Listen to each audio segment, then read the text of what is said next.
Hello guys! For today's video ay may panibago na naman tayong recipe at ito ay tips ulam for today. Ito ang bitter gourd with egg. So, ampalaya in Tagalog.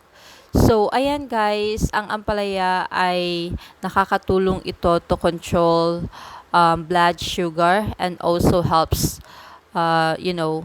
fight cancer.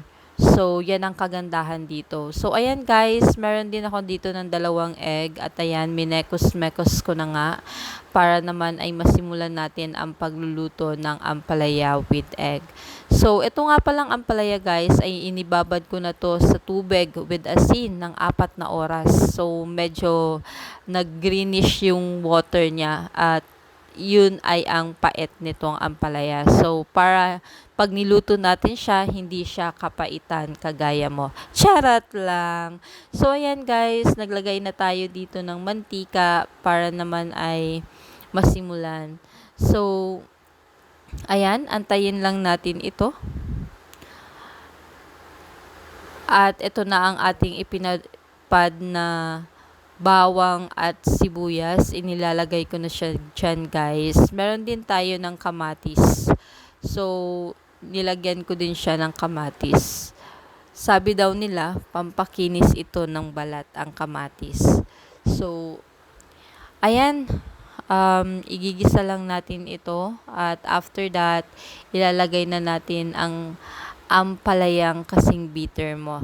Charot lang ulit. So, ayan na guys. Kung makikita mo ay nag-e-enjoy na ako dyan ng paghahalo. So, sobrang hagar-dober. So, sa ang nanay nyo dyan, gawa ng kakatapos ko lang ng paglalaba. At ayan na nga ang aking isinunod na ginawa, ang pagluluto para sa ating hapunan.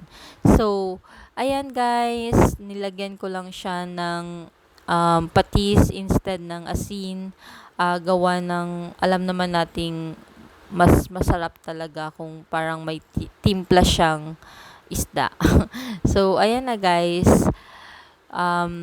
Nilagay ko na din dyan yung egg at hinihalo ko lang. And charan!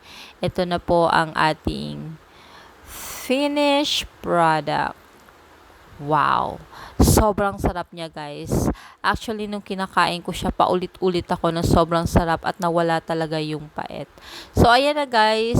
Inilagay ko na dyan or hinuhugasan ko na yung ating pinaglutuan. Gawa ng ayoko nang kumuha ng panibagong lulutuan ng piprituhin kong isda. So, nagtatabi talaga ako ng isda gawa ng ang aking anak na pangalawa ay hindi kumakain ng gulay. So, ayan na guys. Thank you for watching.